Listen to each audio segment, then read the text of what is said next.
નમસ્કાર ખેડૂત મિત્રો, અમે આજે મિલરામપુરાના સીમ વિસ્તારમાં ભેગા થઈએ છીએ. પાવર ગ્રીડ દ્વારા આ વિસ્તારમાં હાઈ ટેન્શન લાઈનો ખૂબ નાખવામાં આવી રહી છે. હાઈવે રોડથી માંડીને મિલરામપુરાની હદ પૂરી થાય ત્યાં સુધીમાં 7 થી 8 જેવી અલગ અલગ હાઈ ટેન્શન લાઈનો નાખવામાં આવી છે. આમાં નાના ખેડૂતોને લાઈન નાખીને બિલકુલ જમીન વિહોણા કરી દેવાના અને આર્થિક નુકસાન ખૂબ મોટા પાયે. નુકસાન કઈ રીતે, તો એનો થોડુંક ઉદાહરણ આપીએ કે આ ભાઈના ખેતરમાં દાખલા તરીકે આ લોકોએ થાંભલા ઉભા કર્યા છે, તો એ ભાઈના ખેતરમાં જેટલું માપ છે ને એટલાના જ એમને પૈસા દેવાના. તો એમને 1 સિઝન 2 સિઝન જે નુકસાન થયું, એમની પાણીની પાઇપલાઇનોનું નુકસાન થયું, એમના વર્ષોથી ગાળેલા ઢાળિયાઓનું નુકસાન થયું, તો આ બધા નુકસાનનું કોઈ વળતર નહીં. અને આ જે આના અધિકારીઓ પાવર ગ્રીડના અને આ કોન્ટ્રાક્ટર કંપનીઓની એજન્સીઓ જે આવે છે એ વારે ઘડીએ ખેડૂતોને ગોળ ગોળ ફેરવીને એ મામલતદાર કરશે ને કલેક્ટર કરશે ને પેલા સાહેબ કરશે. કોઈ ખેડૂતને પ્રોપર જવાબ નથી આપવામાં આવતો. કેટલું વળતર આપવામાં આવશે, કઈ બાબતનું વળતર આપવામાં આવશે, કેમ કે આ કંપનીઓ 3 વખત ખેડૂતોની જમીનનો ઉપયોગ કરે. પહેલી વખત ફાઉન્ડેશન કરવામાં, બીજી વખત ઇરેક્શન કરવામાં, ત્રીજી વખત આ લોકો લાઈન એટલે કે તાર ખેંચવામાં ઉપયોગ કરે છે. 3 વખત ખેડૂતોને નુકસાન કરે અને એક જ વખત પાક વળતરના પૈસા ચૂકવવામાં આવે છે.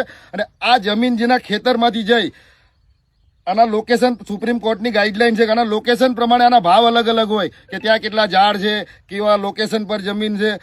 અને અહીં તો અંદરનું ખેતર હોય કે રોડ ટચનું ખેતર હોય, બંને ખેડૂતોને એક સરખા જ ભાવ આપી અને ખેડૂતો સાથે છેતરપિંડી થઈ રહી છે. હવે આપણા વિસ્તારમાં ને આપણા ગામડાઓમાં અમુક બની બેઠેલા આગેવાનને આગાઓ કાયમ ગામડાના ખેડૂતોને ભ્રમિત કરતા હોય છે કે આ તો સરકારનું કામ છે, આપણે આને ના રોકી શકીએ, સરકાર ફાવે ત્યારે આપણી જમીન લઈ લે. તો આવી કોઈ જોગવાઈ નથી. સરકાર તમારી જમીન લઈ શકે, એનું યોગ્ય વળતર ચૂકવવાની જોગવાઈ છે. એટલે આવા જે ફાંકા ફોજદારીવાળા આગેવાન છે, જે પોતાનું કમિશન લેવા માટે થઈને ખેડૂતોને ગેરમાર્ગે દોરે, કોઈ ખેડૂતના ખેતરમાં લાઈન નાખવાની હોય તો એના પૈસા ખાઈ જવાના, થાંભલા નખાવાના તો એના પૈસા ખાઈ જવાના. એટલે આજે વચેટિયા આગેવાન બનીને બેઠા છે દલાલો, જે ખેડૂતોના પૈસા મારી ખાય છે અને પહોંચવા નથી દેતા ખેડૂત સુધી. તો આ દરેક ખેડૂતોને હું જણાવવા માંગુ કે આવા જે દલાલ આગેવાનો છે એમને આપણે ઓળખવાની જરૂર છે અને જે ખેડૂતો માટે લડતા લોકોને આપણે સપોર્ટ કરવાની જરૂર છે. જય જવાન, જય કિસાન.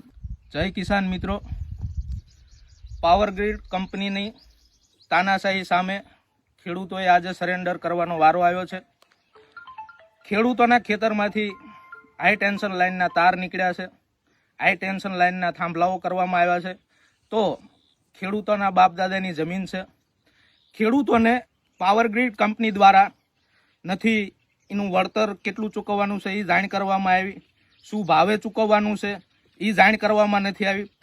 પાવર ગ્રીડ કંપની ખેડૂતો જવાબ માગે છે તો કોઈ જવાબ આપવા તૈયાર નથી. પાવર ગ્રીડ કંપની ખો આપવાનું ચાલુ કરે છે. તમારા મામલતદારને પૂછો, તમારા કલેક્ટરને પૂછો. તો ખેડૂતો અભણ છે, ખેડૂતોએ કચેરીઓ જોઈ નથી, ખેડૂતો ડરે છે. ખેડૂતો જાય તો જાય ક્યાં, કોને પૂછવા જાય?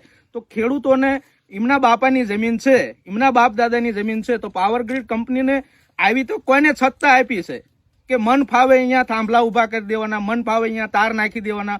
અને ખેડૂતોને કોઈ કરતા કોઈ તંત્ર દ્વારા કે પાવર ગ્રીડ કંપની દ્વારા જવાબ આપવામાં આવતો નથી.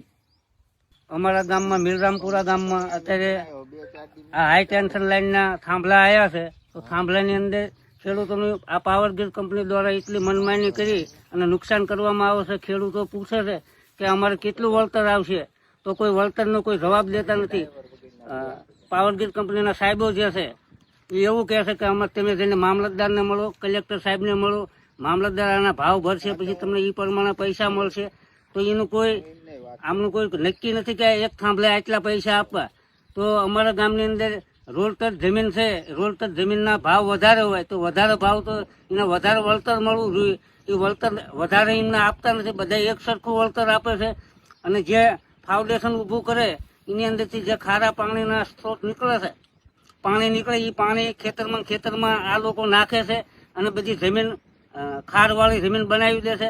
આ અત્યારે અમે ઉભા છે 4 વીઘાનું ખેતર છે, એની અંદર 4 વીઘામાં ખાર ફૂટી નીકળ્યો છે, કોઈ સાઈડમાં ઘઉં રહ્યા નથી.